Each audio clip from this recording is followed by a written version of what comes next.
Welcome back, guys. I thought I'd take some time and do a little bit of a light burn tutorial again.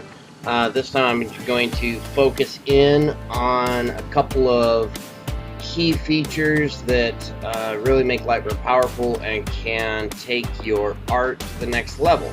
So, if we take a look at Lightburn, I'll show you what we're going to do. Alright, so I went out to Google and I copied this little angel here. You can see it's not a very good image, and that's really okay. If we zoom way into it here, you can see how pixelated it is. And you can see that it's just an image of a transparent background rather than actually being like a PNG with a transparent background. All of that said, though, we're going to fix it, and I'll show you how. So we're going to right-click on the image and go down here to Trace Image. Alright, now, in Trace Image, you can zoom in here and take a look at what it's actually doing. And it's easier when you're looking at your piece that you're trying to trace if you fade the image. That just kind of makes everything a little bit lighter, so it's easier for our eyes to see the contrast between these this purple line and the gray. And within here we have some things that we can play with that I don't see a lot of people talk about. And the two things that I'm talking about specifically are smoothness and optimize. Let me show you. If we come in here, let's say show points right now, and there's a lot of extraneous points on here. Points that probably aren't really needed. So if we increase the optimization on it, we'll go up to 2, and then I'm also going to increase the smoothness. And you can kind of watch as the line literally smooths out. If we go 1.15 or even 1.2, that's getting pretty good there. And you can see that we're getting rid of that entire fuzzy edge. Now, what I do with this is I tell it, I have this checkbox always checked. Oh my goodness, you cannot see what I'm trying to show you with the trace. Hang on one second, guys.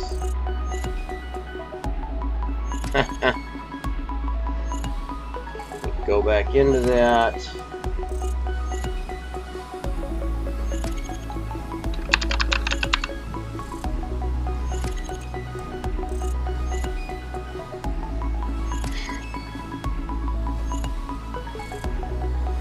Okay, now you can see the trace. Sorry about that, guys. Alright, smoothness and optimize. Fade the image. You can zoom in. Now to move around, easiest way to do it is hold your middle button on your mouse down. For me, it's the scroll wheel. Okay, I'm going to hold that down, and I can move. And this works in the trace dialog box as well as in the normal canvas on Lightburn. Alright, so as I was trying to say earlier, I'm going to increase the smoothness, and you can kind of watch the line change. 1.2 is pretty good. We'll go 2.0, that really rounded out the head. And then the smoothness, I like to increase it to about 1.2 on something like this. The other thing that I was pointing out that you did not see was this delete image after trace button. Cutoff and threshold we'll talk about in a second, but this delete image after trace button, if that is checked like it is on mine, I always have it checked. It is going to remove the image for me, so I don't have to delete it later. You can show the points here. That will come in handy. You can kind of see, okay, it's not too bad. It's optimized pretty well. There's not a ton of extraneous points all over the place. Threshold.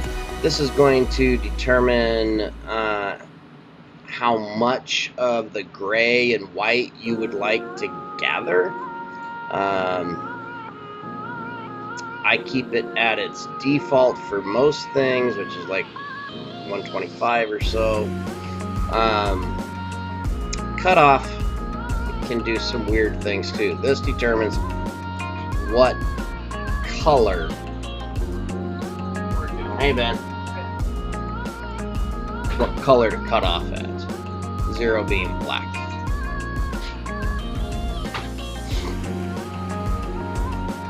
Oh. Yeah.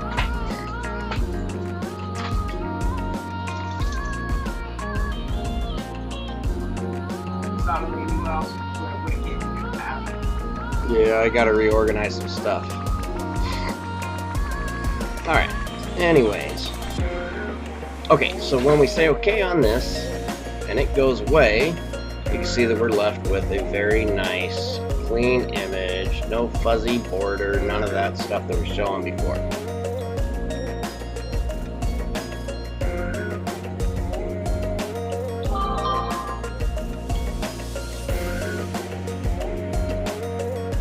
Okay. A little weirdness with OBS there and the pop-out window with lightburn. I'll have to look into how to fix that. Alright, so now that we have our image trace, what does that mean? You can see that mine is set to fill. Most people, when they run lightburn, they run it in this orientation, which is, where do you find that out under? Edit, tools. Where is it? There it is. So wireframe coarse, wireframe smooth, filled coarse, filled smooth. You see smooth darkens it up. It kind of takes away all that edginess that was there. And then filled, well, literally means to fill it in. So if this is a fill, it's going to fill it in. If it's a line, it'll still show it as a line, of course.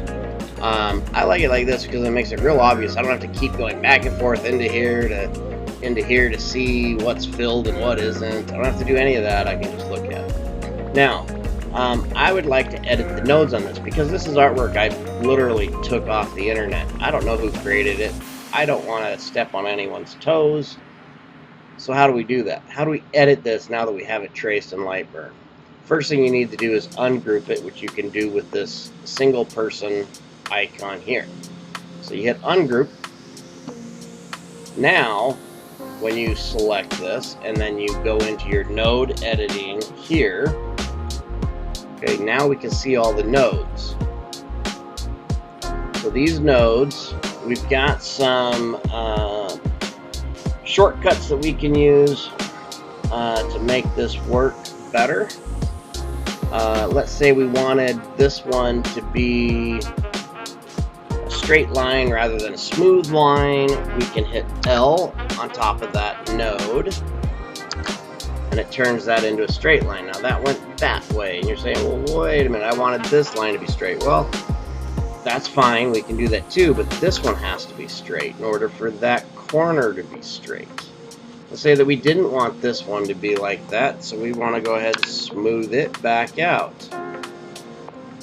Okay, you can also just grab the line and move it to get whatever shape you want out of it. See? Completely changed that. I'm just going to undo real quick. Let me show you some other things here. So let's say that we want to, I don't know, create like a little bump here. We could add a node here. You do that by hitting the I on your keyboard, and it's going to insert a node. But let's say we didn't want it right there because that's not right in the middle. So we can now hit D to delete it. And instead, we can hover over that line and hit M, and that's going to put it right in the middle. Okay. Some of the other things that we can do is we talked about smooth, and we talked about converting to smooth. We talked about converting to a line. You can make these sharp corners if you select that node and hit L. Again, you're going to make it a line, so it's going to be nice and sharp. You can, let's see, You can delete nodes, as I said, with D. You can delete the line with D as well. So if you hover over the line and hit D, it goes away. Now you notice it's no longer filled, and that's because these are no longer joined. You can't fill something that's not joined. Whoops. Okay. Let's see, what are the other things? Oh, we can do a break. So let's say that we wanted to break this shape right on this node here. We hit B, and now it's broken. Say, wait, nothing changed. Well, it did change. See that? Now they're separated. Now to rejoin these, I can just bring them back together, and they automatically join. Those are no longer two nodes, it's one. Okay?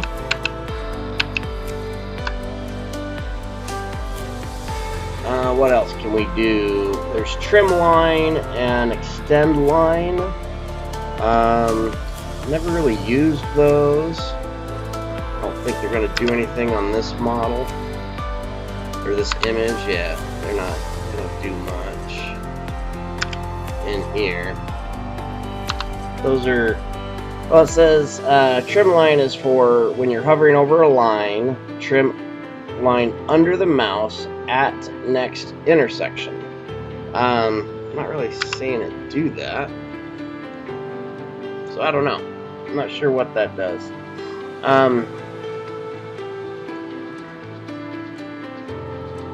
These handles on these nodes can be grabbed and moved, and that's going to change your curvature. Real easy to do. I said earlier you could just grab the line and move it, and that is probably the easiest way to adjust the curves. But it, you know, this is all pretty simple stuff.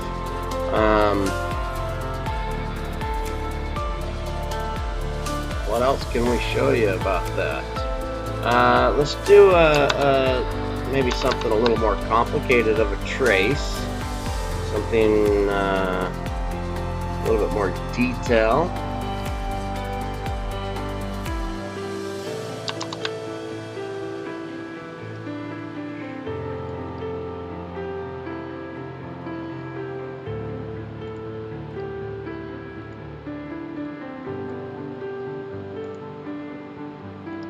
All right.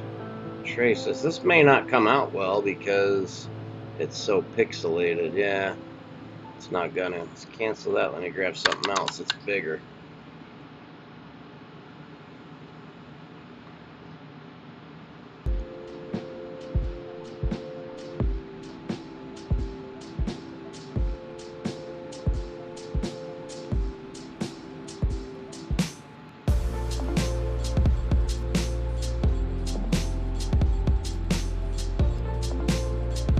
Just trying to find the right image here.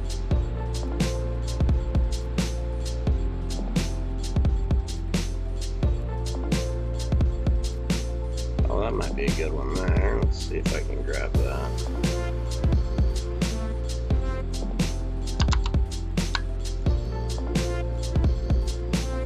Okay. Select the image, right click, go down to trace. Okay. Now this one, as you can see, not everything's getting grabbed. I'm missing a lot. So if we hit OK on this, yeah, look at that. That is just gross. So what can we do? Well, a few things. We can play with the cutoff and we can play with the threshold. And believe it or not, I like to start like this and work my way back into it. Okay, so the first thing I do is I start bringing this down until I get rid of all that extra background information, which will eventually happen. There, goes away. Right about there. If we look here, now we're at least getting the outline of everything. It's not real great, but it's there. So now we can play with the threshold.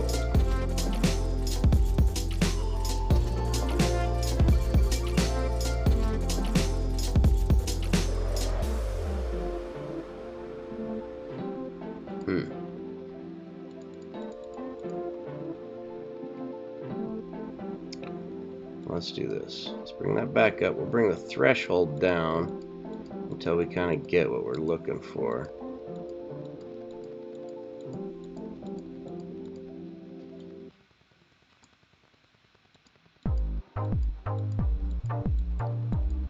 There, that's better. So now we've got individual lines here. Not everything is perfect still. Let's bring our optimization up. I don't know if I want to smooth this out or not. Yeah, it's not too bad. There's certain features of it that won't look quite right, but let's see what that does look like. See how close we got it. Yeah, not too bad. It's not one I would actually use, but not too bad. Okay, we'll try another one here. So with trace, I mean, the key is really finding a good image with high contrast to get a good trace.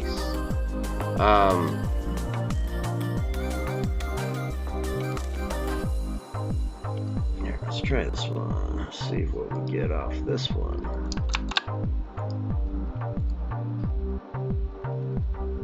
Okay, now that one already has a transparent background, but you can see it's still an image.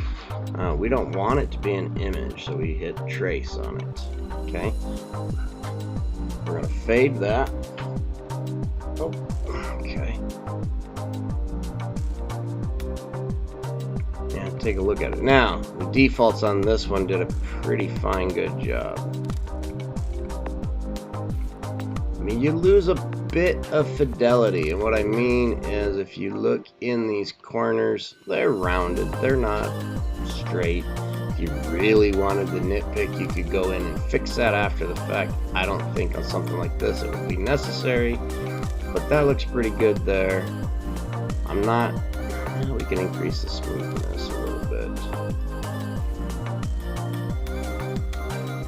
Alright, so that's a great one there. That was a great trace. It looks great. That'll burn wonderfully.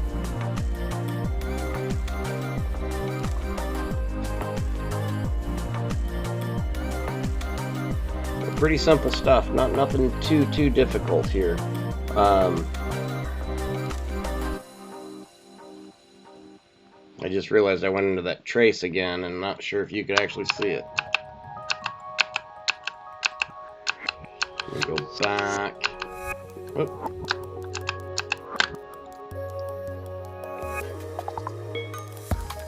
Wow, I don't know why it's doing that on the software, but no, and that's picking up the wrong thing.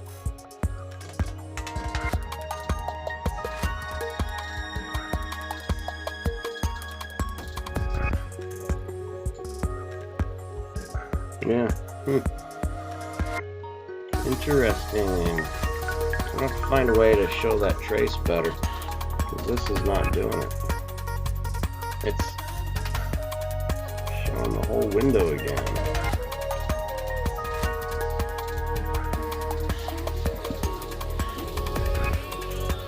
Well, I can figure that out later. At any rate, you kind of get the idea. Trace works great, and then you can go in, you can edit those nodes, you can make the adjustments that you want to make, so the artwork is yours, and nobody can say otherwise, right? But you could start with theirs. It's kind of like the way, you know, the certain software licenses is what I'm thinking of. There's what is it called, the GMO license or something like that, that allows for public use, but as soon as you want to make money on it, it becomes different. But you can make changes to software and things like that to make it your own, similarly to the way that we're doing this. It's just giving us a nice starting point to work from, so you don't have to recreate the artwork you're looking for exactly every single time. You can start from a nice spot and work your way to where you want to be. Alright guys, so that's it for me. You guys have a great one. Peace.